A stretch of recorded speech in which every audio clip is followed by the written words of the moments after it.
I mostly read public domain books here on Glen Reads Books to You, and they were written a long time ago, so they're usually racist, or sexist, or bigoted, but in there somewhere is a story, and that's why those stories are famous.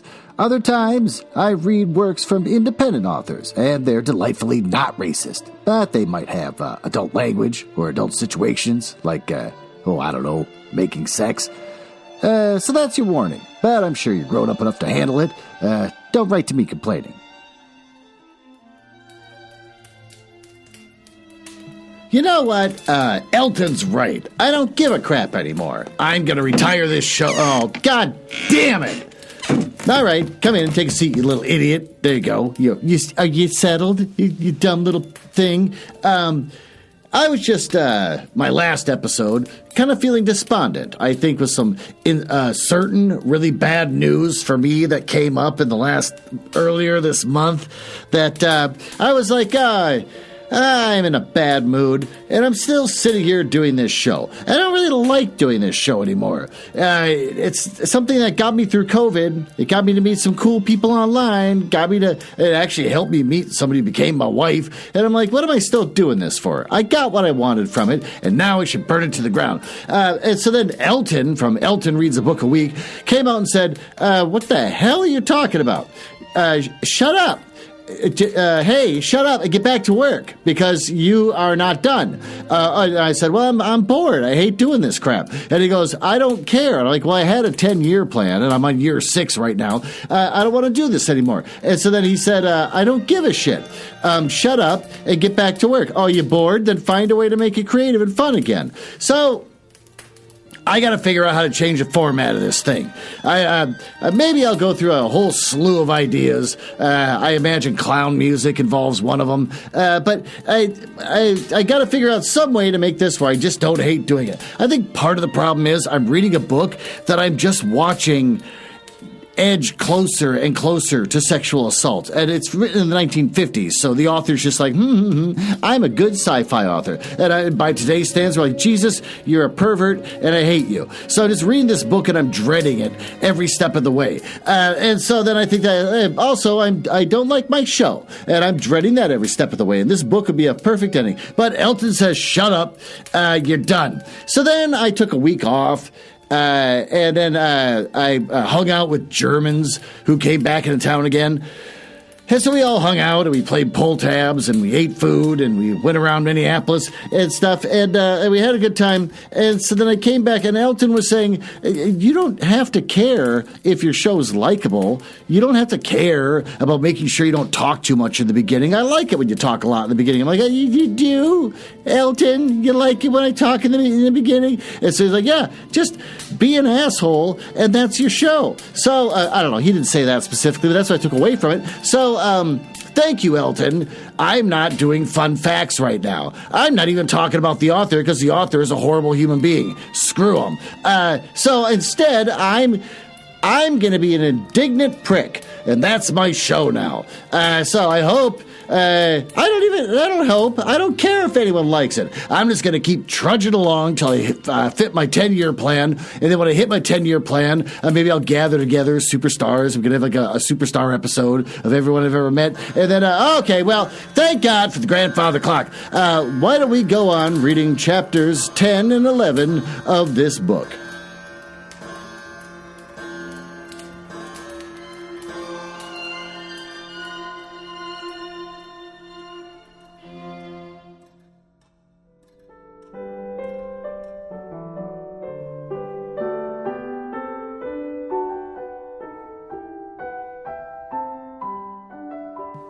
Ah, well, there you are. You beat me. Why don't you take a little seat as I read to you Chapter 10 of this book. I'm going to keep drinking my White Claws. Would I ever mention White Claws in the past? In the early days, yes, but not when I was trying to make myself likable so that people listen to me. Now I don't care. I'm drinking a White Claw. Oh, Glen's drinking a White Claw. He thinks he's cool. No, I'm drinking White Claw Surge, which is the alcoholics version of trying to drink a reasonable drink, but it still has high alcohol content. Oh, you're going to hear me burp, and I don't give a crap. My show is all about me not caring about you. Here we go. Chapter 10, The Man Whirled and sent a heavy gloved hand back against Faradine's glass face. Faradine, I kind of forgot where we left off with this story. Faradine lifted the file for a second swing. Oh, that's right. He's trying to kill an assassin that's trying to sabotage his boat that he's got a bunch of teachers on that he got all sexist about, and caught the gleam of the heavy knife just as it swung upward at his face. The blade jabbed at the face glass.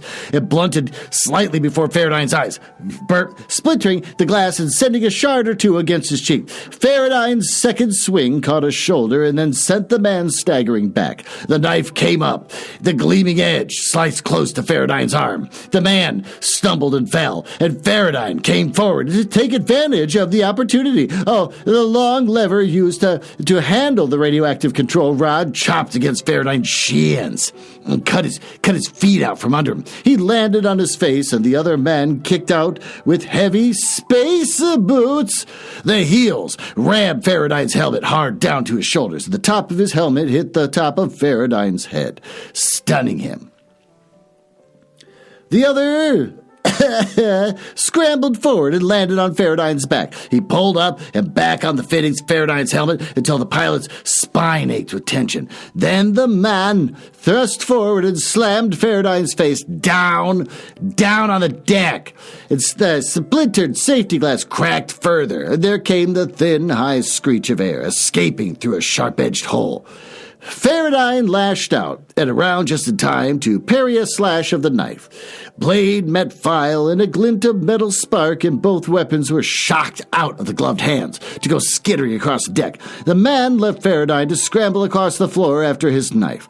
Faradine jumped to his feet, took 3 fast steps, and then leaped, coming down with both feet on the man's back. Oh, the other collapsed. Faradine fell, turning his right wrist underneath him. Well, the other made a kick that caught Faradine in the side, turning him over, and as Faradine rolled, we don't need to, this battle scene is laborious. And as Faradine rolled, the bent hand touched metal and came out of the roll, clutching a heavy pair of repair pliers.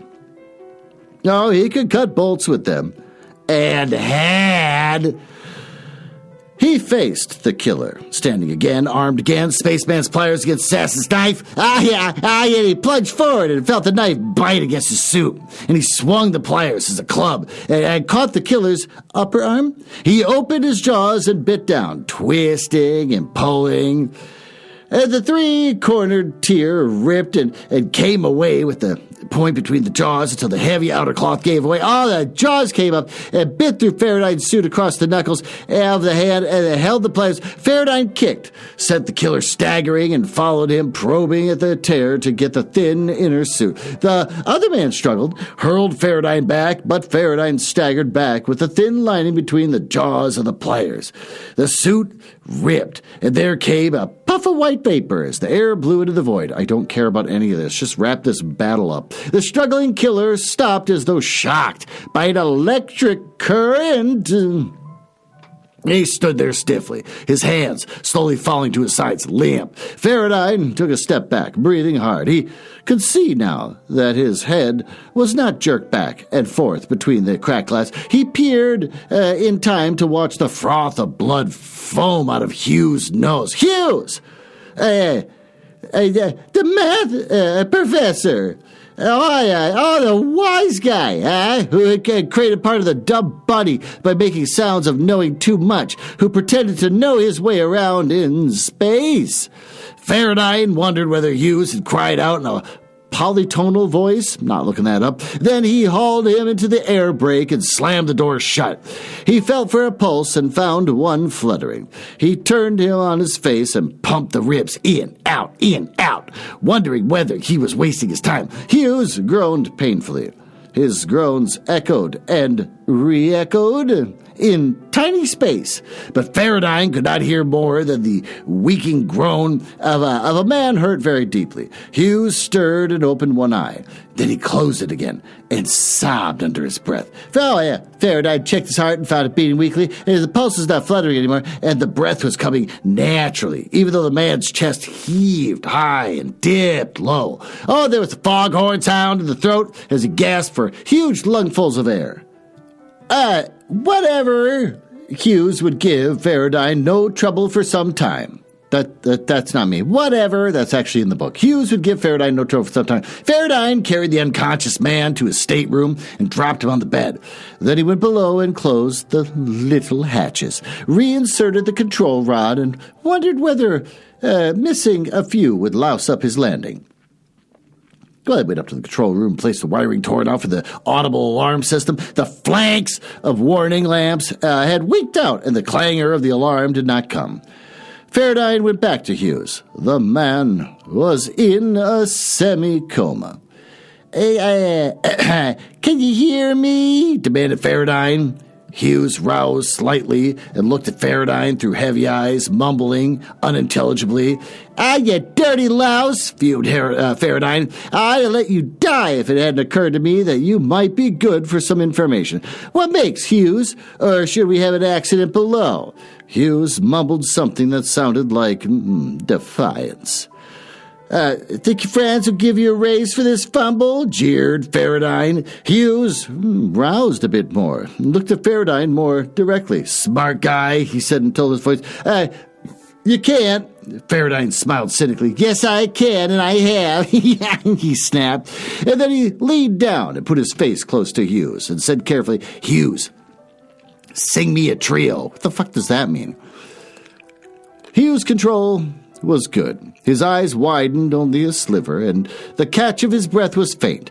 Anybody not watching for those signs of sudden alarm would not have noticed anything amiss, but the eyes dimmed again, and Hughes said weakly, Sing nothing. What's your pitch, Hughes? I don't know what you're talking about. Oh, hell you don't, said Faradine harshly. And if you won't talk about it, I can make you yelp real loud. First I break all your fingers one by one, and then your toes, and then if you're still playing stupid, there's always the trick of slipping a soldering iron under your armpit and then plugging it in. Between the time the current goes on and the time you really start to feel a burn should be long enough to make a lot of gab. Well, now that I'm a petulant Glen in my new show where I don't give craps, I would say stick the thing up the guy's anus. Have you ever tried that? People do that all the time here on Earth. Here on old Earth, we stick things up anuses all the time. You stick bamboo shoots under nails, and you stick things up anuses, especially if those things are electric. You can make them sing in what multitones they were saying earlier pretty quickly. Hughes looked at Faradine directly. Oh, you better kill me, he said flatly, because you can't hold me. Well, try sticking something up his ass. Maybe he'll start talking. I'll make you a bet, said Faradine. I'll bet that I can hang on to you. If I do, you'll pay off by talking. Even Stephen, Hughes. Oh, he's gonna stick something up his butt. Faradine went to his small medicine chest and came back with a hypodermic, which he loaded with deliberation. He made a dramatic scene out of pushing the plunger, watching the droplet form at the end of the needle, and then adjusting the dose again to the scale of the slide of the cylinder. Marcoleptine, he said conversationally. A fine painkiller, Hughes. You're going to put that in his butt? Just the thing a man would do to help a very ill comrade. It'll keep you quiet until we can discuss the situation without having your screams disturbing the passengers. Slip me your arm, old man. This won't hurt much. What's with the arm and the armpit? There's another area of the body you can focus on. Hughes mouthed a curse, but Faradine paid no more attention to the man's objections than he would have had to the objections of a child. Faradine caught Hughes's wrist and brought the man's hand up under his armpit, then braced it. Everything's armpits and stuff in this story so far. Just focus on the anus. Then braced his forearm under Hughes' elbow. Then he lifted the arm bar, which raised Hughes' shoulder from the cot, and at Faradine's slid the needle into his elbow. There's a better place easily with this free arm. Probe for the vein and discharge. There's a lot of veins in what I'm thinking of. Discharge the hypodermic. I wonder, mused Faradine aloud, whether marcoleptine is really non-habit forming. He sat there on the edge of the bed watching Hughes very carefully. Hughes struggled to keep his eyes wide, fighting off the narcotic, and the eyelids grew heavier and started to close. In a weakened, drugged voice, Hughes mumbled, easier to slip under. Now, can't do anything, will, and he was gone. Oh, his breathing grew regular, and his body was completely flaccid. Faradine waited until Hughes was well under the dope, and then he stopped watching the man critically and began to plan his next move. Hughes was going to be a very sick man. Therefore, the marks of battle should not be visible to his companions when they wanted to look upon the ill professor. Faradine got a washcloth, soaped it well, and went to work. Then he let the hot cloth soak into Hughes' face for a minute or two, massaging the face under the cloth with his agile fingers. Then he began to scrub. Oh, the caked blood came away, and so did the dark pigment in the stained cloth. The dark, complacent hues lightened in color, and the lines in his face seemed to become less deep as the shadowing pigment washed away. The school teacher, Hughes, came off into Faradine's washcloth, and what was left was the would-be Hellflower traitor, Brenner. Brenner, breathed Faradine in astonishment. But the dope had taken effect and Brenner was out cold. Faradine bemoaned his enthusiasm for doping the man because questions would fall on deaf ears. Then Faradine took a more rational view. There would be plenty of time to question the Hellflower operator after the school teachers left. Meanwhile, Brenner would be kept doped, quiet, nailed down for the duration. He left Brenner and went to his own bed, where, to his surprise, he went to sleep at once instead of lying awake with a myriad of questions in his mind. He carried his book of medicology. Is that even real? I'm looking that up. I don't think that's a real word. Come on. Nothing. Nothing on Wikipedia. Nothing for translation, nothing in the dictionary. He just made up another goddamn word. With him to the breakfast table the following morning. And at the questioning looks, Faradine made his announcement. We have a sick man aboard. Hughes. Professor Martin asked, what happened to Mr. Faradine? It must have been about midnight. I was working below, and I heard a rather strange noise up in the passenger section, and went up to find out what's going on. I found Mr. Hughes coughing and sneezing in the passageway, obviously in distress. I expected him, as best I knew how, and we got out of my medicology and compared symptoms. I'll read this section. Choriosis. One of the 9 allied infections, which are frequently grouped together, the ambiguous term common cold. It's extreme. Is choriosis really real? He probably did look this up. He probably got this from a book. Nothing in Wikipedia, nothing in translation, nothing in dictionary. Did he make that up too? Oh, God damn it, I hate this author. The term common cold is extremely contagious, but fatal only in cases of extreme sensitivity. Treatments consist of isolation, amounting to a form of quarantine, and frequent injections of McDonaldson's Formula 2, PhD3 RA7. McDonaldson's? All right. The patient is to be kept warm at all times and must remain quiet. So we went to his cabin, and I slipped him a shot, and he went to bed. And I'll read a bit more. Contagion measures, since the source of infection is a filterable virus. Care must be taken to remain outside of the 20-foot range of water droplets resulting from a cough or a sneeze. All things touched by the patient must either be sterilized or burned. It is just like the Velveteen Rabbit. It is suggested that only one person tend to the patient, that this person must be immunized with McDonald's formula at regular intervals.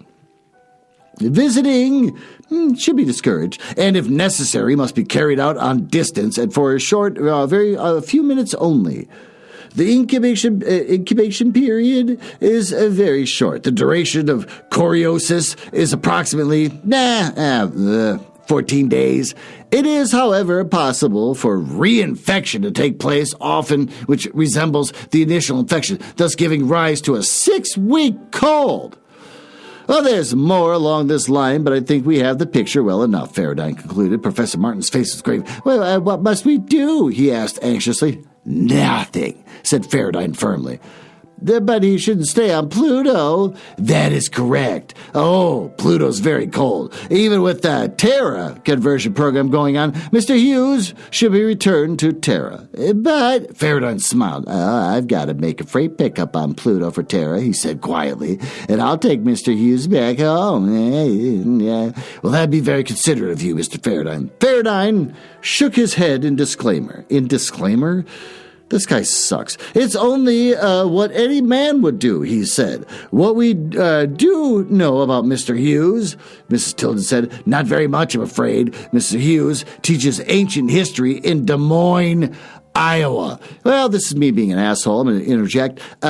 Being from Minnesota, and when my wife, who came from New Jersey, is like, what do you think about Wisconsin? You're like, we got kind of a rivalry going on with Wisconsin. They're good at sports and whatnot. We kind of hate them, but we also love them a little bit the same, and they feel the same way about us. What do you think about North Dakota and South Dakota? Like, not a whole lot. They're over there. They're usually kind of jerks, but they don't got a whole lot going on. And then she's like, what do you think about Illinois? Like, well, Chicago is like the New York of the Midwest, so we like Chicago. And then she goes, what do you think about Iowa? Oop, I just hit the mic. What do you think about Iowa? And I said, honestly, nothing. I don't think people from Wisconsin or Minnesota or even North and South Dakota think about Iowa at all. We just don't care. It's probably more insulting that we just don't think about them on our free time at all. They don't bother us. They show up at the Mall of America a lot. Whenever you go to the Mall of America parking lot, it's just full of cars with Iowa plates. And then whenever you see dumpy looking middle-aged people walking around with their kids in the mall, it's like, yeah, you're probably from Iowa. But we don't think about them at all. So I like that Mr. Hughes teaches ancient history in Des Moines, Iowa. He joined us on Mercury, They don't know anything about him because he's from Iowa. Nobody, not even in just the United States, thinks about Iowa. Nobody in our solar system thinks about Iowa. And I love that that's carrying over to this story. This is probably the one thing that this guy from the 1950s wrote correctly is how nobody cares about Iowa. It's a mystery. You're from Iowa? Yeah. I grew up in, and then you cut him off. I don't care. Shut up. I teach history. I don't care. Shut up. No, said Faraday. I didn't know. I thought you were all together. Well, apparently Mr. Hughes was traveling alone till he heard of our group, offered Professor Martin. He was, he said, seeking a reduced rate trip to Pluto. Sounds like an Iowa person. As we were. Then we noticed our flight plan filed on the bulletin board, and he got in touch with me and offered to join. Yeah, sounds like somebody from Iowa. Faraday nodded. Oh, there's really plenty of time, he said. No use getting excited. I'll contact Des Moines. Why would you? Board of Education later, after we made our landing and takeoff and are close enough to Terra to make the radio effective. Oh, it'll save us some money that way. The latter, he thought, would appeal to these people. It was left that way. Faraday did not assume for one moment that Hughes was a complete fake. No, one of the two ideas was certainly true. Either that there was a real school teacher named Hughes who looked like the made-up Brenner, or Brenner had been masquerading as Hughes and really taught school in Des Moines when he was not peddling Hellflowers. Which would also make sense. If you're living in Des Moines, Iowa, and it's like, I'm your new teacher, and everyone's just like, I literally don't even care about the place I live. And then you're here teaching, fine, whatever. I'm just waiting to die. There are more important things to be considered, too. Was there another Hellflower operator in the ship? Faraday watched them all like a proverbial hawk, but he could see no evidence of another Hellflower man. Oh, he decided to take no chances. He'd be very much like the higher higher-ups in his racket to have a second operator aboard the Lancaster to take over in case Brenner's failure, and the second undercover man could escape as easily as Brenner, and in the same way, as soon as it became evident the Lancaster had been properly sabotaged, I'm not paying attention to a goddamn thing I'm reading right now, that forestalled this possibility, Faraday built a small photoelectric alarm and put it across the stairway that led from passenger's cabin to the below-deck section of the ship. You mean a security camera? Some of Hughes's friends went with Faraday to watch him tend to the stricken one, though they stood in the doorway while Faraday gave Hughes his shot of Marcoleptine out of an ampule carefully labeled McDonald's formula. It's McDonald's, but I'm just going with McDonald's. 2 PhD3 RA7. There was no doubt in their faces. Faraday was a fine man, doing all he could to relieve the illness of another man. The rest of the trip was uneventful. Faraday was asked periodically about Hughes's condition and replied carefully and cheerfully, once going so far as to remark with a slightly bitter laugh, Hughes will probably feel a bit like a fit as a fiddle by the time I get back to Terra, and then he'll hate me for lugging him home. But we couldn't leave him on Pluto with that choriosis, could we? Since none of them cared to have a man coughing and sneezing in their midst, they all agreed solemnly. Then, inevitably, the trip wore to a close. Pluto loomed large in the sky, and Faraday went below to see Hughes Brenner about, an hour before they were due to land. Well, that seems like a good enough place to take a little break. Why don't we go down to my basement? Shut up. The basement's fine. It's fine. I'm going to take you down. I cleaned it recently. I literally went down there and cleaned it recently. I got rid of all the moisture and the bugs. The dripping is still happening. The point is, we're going to go down to my basement where you stand underneath one naked light bulb. I stand underneath another naked light bulb. And we just kind of like hang out. Just hang out like a couple of bros, eh? Yeah, we're going to talk about life or, or the latest upcoming books from Penguin Random House. Either way, I'll see you down there, and you better be down there.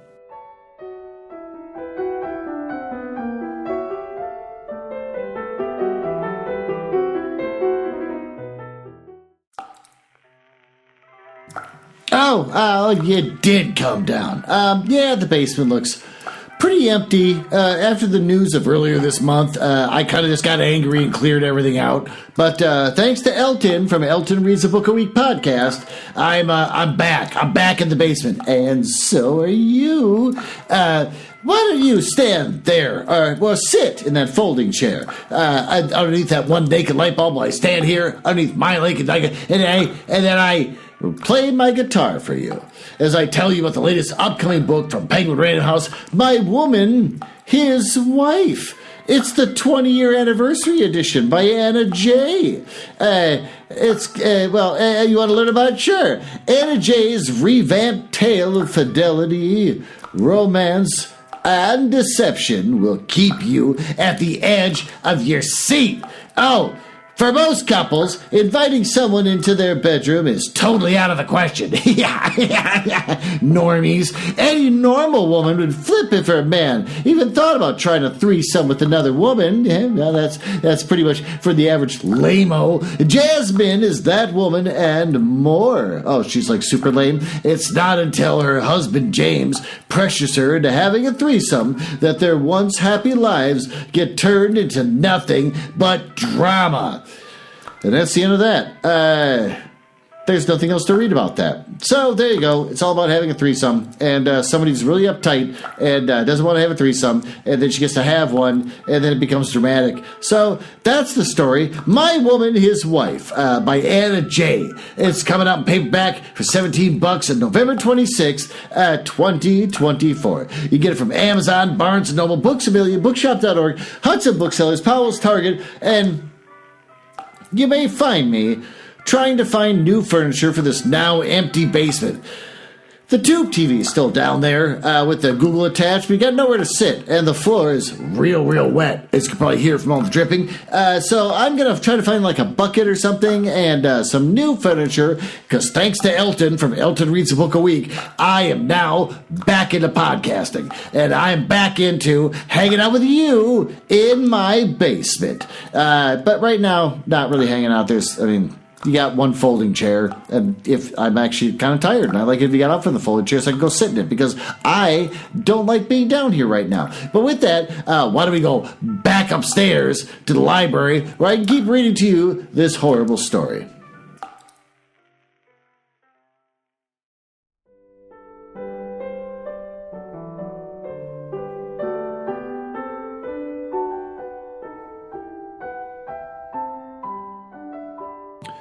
You know, if I'm going to write a book about a couple having a threesome, what is the point of a threesome? I've met people that are poly. I even briefly dated somebody who was a poly. They kind of don't really care about getting to know you and having feelings with you. They just want to, like, make the sex. So if you're going to write a book about a threesome, you got to write a book about just, like, getting buck wild and how cool it is to, like, not care about the person that you're banging. And I'm starting to think maybe here in the library where we both sit amongst all my volumes of whatever, that maybe I should write my own threesome story where it's just really cool, like really, really cool, where nobody has feelings for each other and everyone's just like, yeah, I like your crotch and that kind of thing. Well, anyways, let's get back into the story. Chapter 11.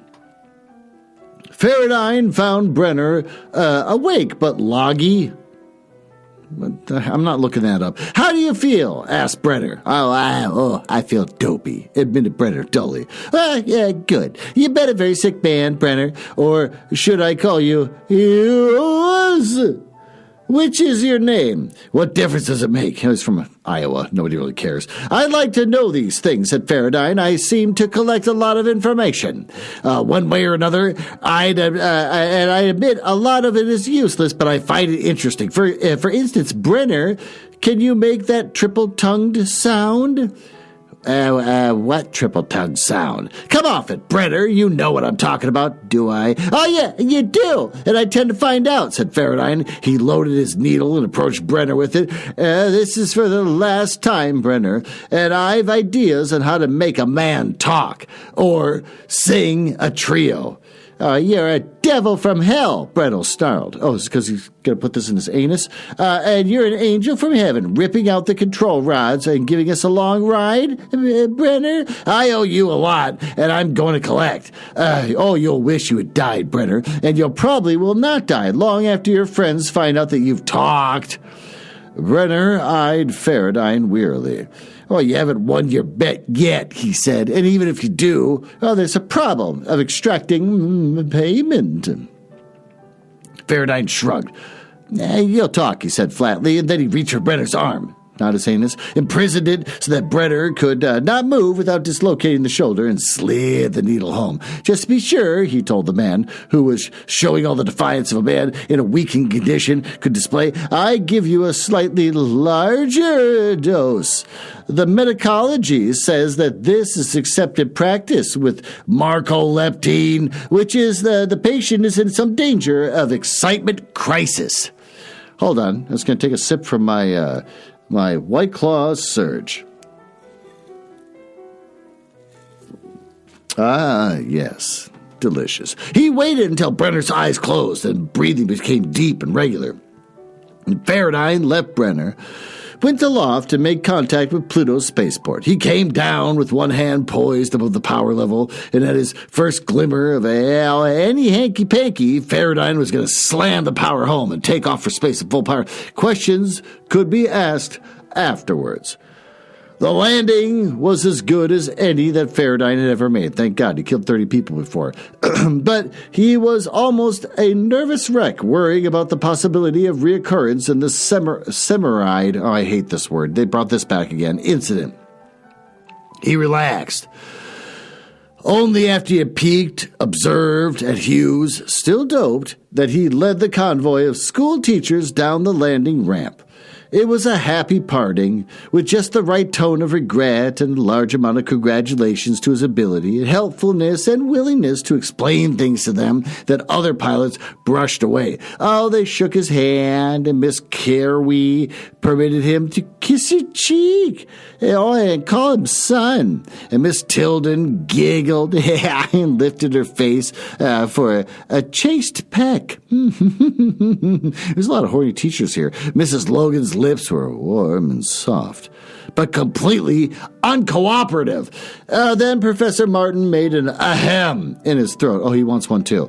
And said, "Young man, we have all decided that you should have something to show our gratitude. Unfortunately, it can't be expensive or exotic, although we have all agreed that an appropriate gift should be both.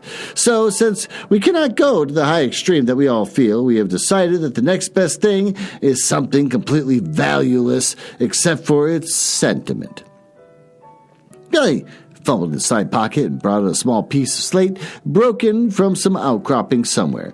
"On this slate, we've signed our names, with sharp instrument. I hope you like it, Charles." Faradine took the bit of slate. It said, "To Charles Faradine, pilot class, in memory of a very pleasant flight," and it was all signed by them. That's all they give him? Like, here's a chalkboard where he carved our names in? Pathetic. Teachers are pathetic. They're pathetic now, and they're pathetic in the future. "Thanks," he said shortly. A lump hit his throat, and his eyeballs stung. Really? Honestly? You should just be like, "Oh, thanks," and then you throw it on the floor. Then you pee on it. He felt ashamed. He had not been playing games and holding high intrigue almost under their noses, and they had responded with this very simple gesture of sincerity. Pilot, first class, with a forged license and a record of hell-raising. "Thanks," he said again. "It's signed by everybody, but Mr. Hughes," said Professor Martin. "But you can ask him to sign it before you leave him. He'll be happy to, I know." He's from Iowa. There was a sound at the space lock. "Oh, I'll go sign it now," said Hughes. Oh, here comes the Iowa asshole. You don't want him there, but here he shows up. Just like the Mall of America. The old world. Hughes, eyes alight, the smile on his pale face, eager, came down the ramp with his suitcase in one hand. But you," said Professor Martin. Hughes laughed. His voice was hearty. "I kept telling Mr. Faradine that he was too heavy with the medicine." Hughes poked Faradine humorously on his shoulder. "Choreosis, Mr. Faradine, is nowhere near as violent an illness as you have led to be believed. Our ancestors called it the common cold, and most of them spent a few weeks with each year fighting one form or another, frequently several forms at the same time. Sleep and isolation cured me. I'm quite all right now." "You certain?" Faradine managed. "Well, I'll let any doctor on Pluto look down my throat," promised Hughes, "and I'll go back with you." If he should have just done a lot of ass work. If he did a lot of ass work, this wouldn't be happening. "And I'll go back with you if he didn't say I'm fit. I'm a bit pill, I admit, and I won't regain my color until we get back sunward, but I'm telling you that I'm quite cured of my brief encounter with choreosis."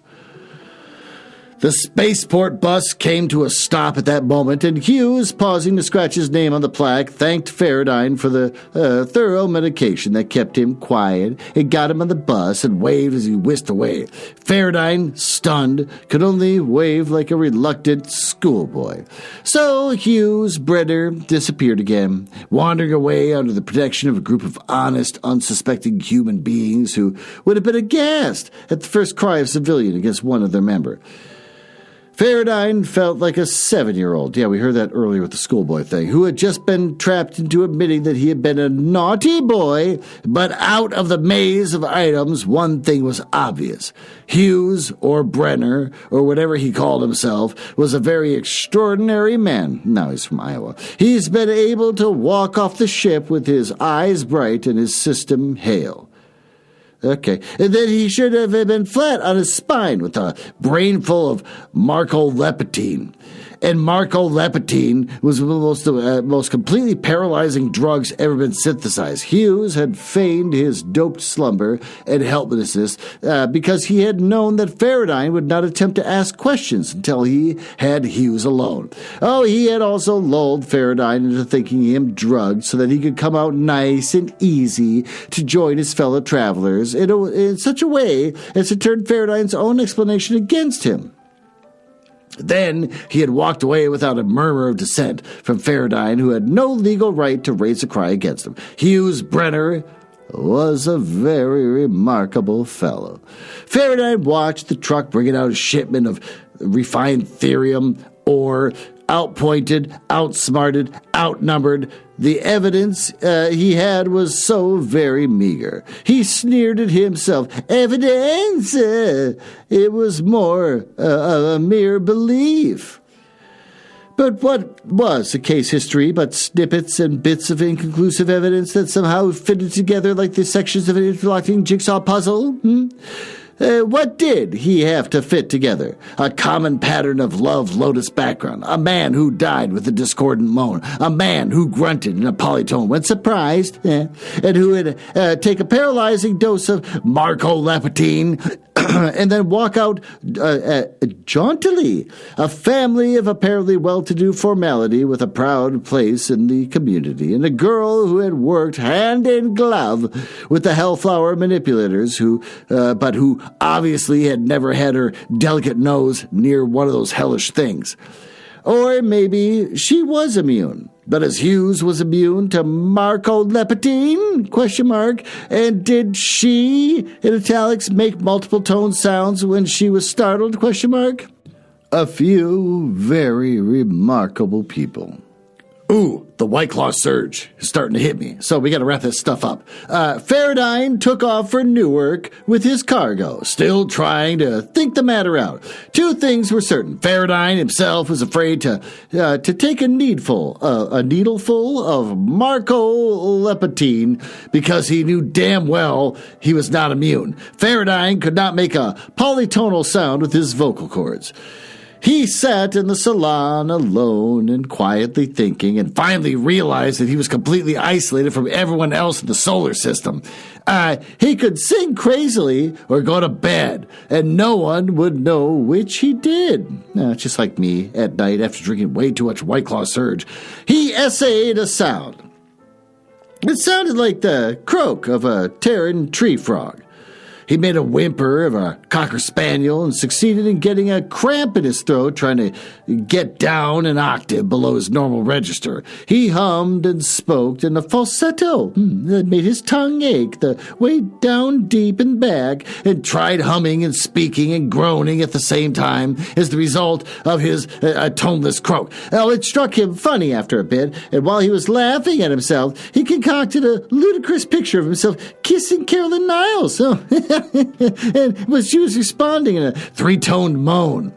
Alone and lost in his own thoughts, Faraday slipped deeper and deeper into his daydream until he answered her throaty little sound with an audible reply. I love you, he said, straining his vocal cords. It sounded like an overage choir boy whose voice was not ready to stay in one key yet. Soprano and baritone and tenor sounded the words. They came out in a sequence instead of all at once, a little bit sing-songy, like Chinese. Oh, God. The sound, at discordant odds with the smooth, pleasant daydream, jarred Faraday's mind into wakefulness. The chances were that if he had been able to create a three-toned reply, he might have gone on with the pleasant reverie. But now where, Faraday tried it again. I love you, yeah, he said aloud. He was not particularly aware of the meaning of the words, they had just been appropriate to the dream. If Faraday had been daydreaming about dinner, he probably would have been trying to strangle triple tone on. Please pass the mashed potatoes. I hate... This chapter could have ended a while ago. He tried it again, and what Faraday wanted to say was, I in F, love in A natural, and you in E flat, which would have been a nice chord in B flat minor, and somehow appropriate to the context of the words, I hate you, would have been just as likely. Old Brenner Hughes might have said, "Nah, that's very neat," when he had seen Norma Hannon with the sun shining through her skirt. God damn. Or its equivalent, all coming out in one surprised grunt. Carrying this line of thought still further, Faraday considered the original saboteur, who might have said, "That takes care of you, Faraday," as he clobbered the relays and the semi-relied. And Mike Cahill, you might have cried, "I've been shot," or more probably something completely unprintable.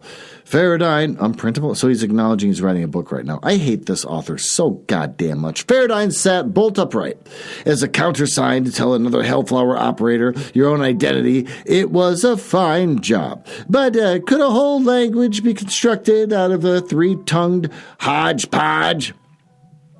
Or was his entire trend of thought based upon the ultimate hope of delivering something that would absolve him from the responsibility of the wreck of the Semiride? Actually, what did he have to go on? An exclamation. A surprised grunt. A death cry. Absolutely nothing but his own suspicion. That, plus the fact that Faraday's ship had been subjected to some intercepted sabotage by a Hellflower operator who had made a sound that might have been polytonal. If nothing else, the fact that the dope-running gang was trying to clip him was enough for Faraday to seek Clevis's help. He went down into the hold and started to wash the ends of the thorium drums. Then, he spent a lot of time tinkering with the white little semicircle of soft plastic material across the opening, which he stretched two thin, flat strips of hard-surfaced waterproof paper. As a boy, well, Faraday had been bilked out at 50 cents for a gadget advertised in a cheap magazine that purported to give the user the powers of ventriloquism. But it hadn't enabled Faraday to throw his voice into a trunk, but it had made a rather interesting bird call, such as a gimmick might now enable him to make a multiple tone. Faraday spent the remaining time on his trip from Pluto to Terra, building the gizmo and practicing with it until he could make a very odd moaning cry in 3 notes. Meanwhile, he wondered where Caroline Niles would actually be on Terra to meet him. Just rereading that, practicing with it. This trip flew to the pit. Okay, all right, so he's trying to make the 3 notes, or he's using a gadget. I don't even care. Why am I doing this? Okay, why don't we go down to the smoking room? We can have a cigarette and talk about what the hell we just read.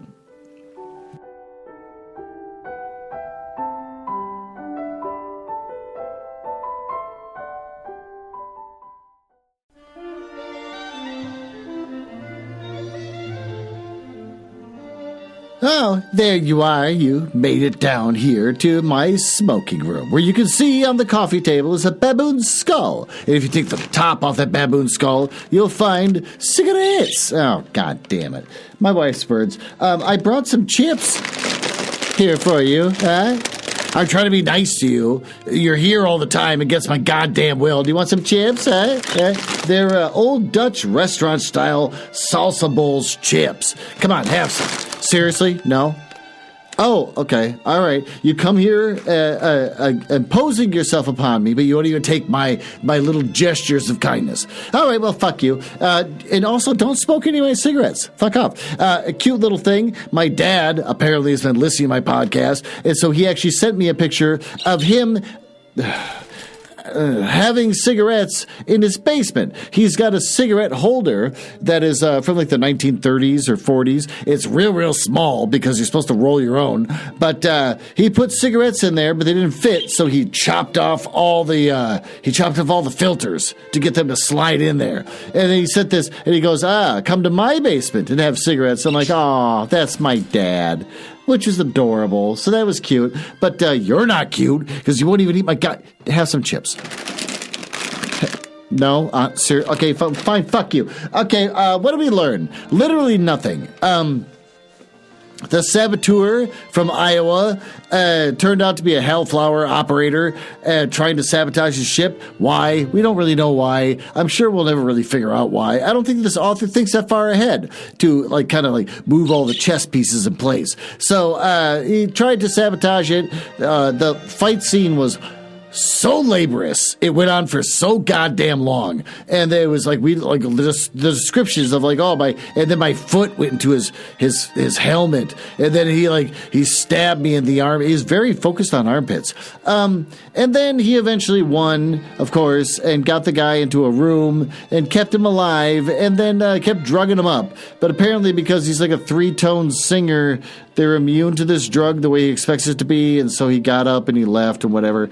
The other beginning of the next chapter is just him explaining to all the teachers, like, oh, it could be this. I'm going to pull up my weird medical book, which is got a fake name or whatever. And so like, oh, I got my medical book, and it says here that if I give this drug, and he might have this kind of just the common cold.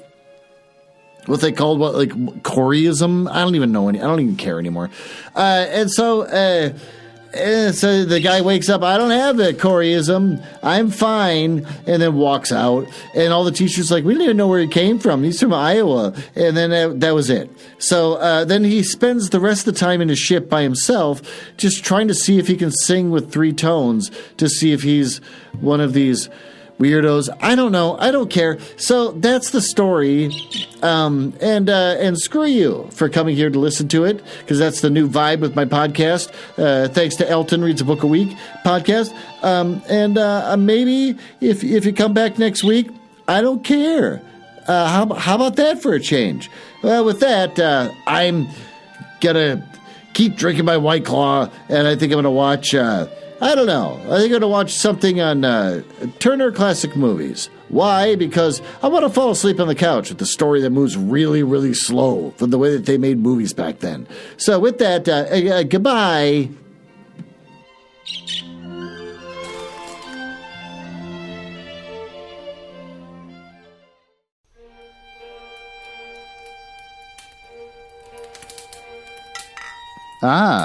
Well, it appears you found me in the part of the podcast I hate the most, where I tell you all about the places on the internet where you can find me. You can tell I hate this because of the sound effects making it sound like a stormy night in the drawing room of the damned. Now, are you cool? I like cool people. It's the reason why I got involved in this business to begin with, just to meet cool people, not losers. So if you're cool, feel free to go over to my website, nuzzlehouse.com. But if you go there, you get to hear some of the other stuff that I and my wife work on, like the Radio Mystery Theater show, where we try to recreate the same show that used to be on in the 70s, but they don't make any episodes anymore. So we make our own, and we just steal all their commercials. And also Just Stay in the Curious Mind. We made a Christmas album. If you go to our link tree, you can see that we made a Christmas album. It's the first thing we did after getting married, which I think everyone should do when they get married, is start talking about the Christmas album they're going to make. And we're working on a new show where we give relationship advice by reading paranormal smut. And since I think you might be cool, you can always just email me directly. glen.nuzzles@gmail.com. But don't email if you're a nerdlinger or a dork. Now, back to business. I can't believe I drank all of them already. There's got to be one left.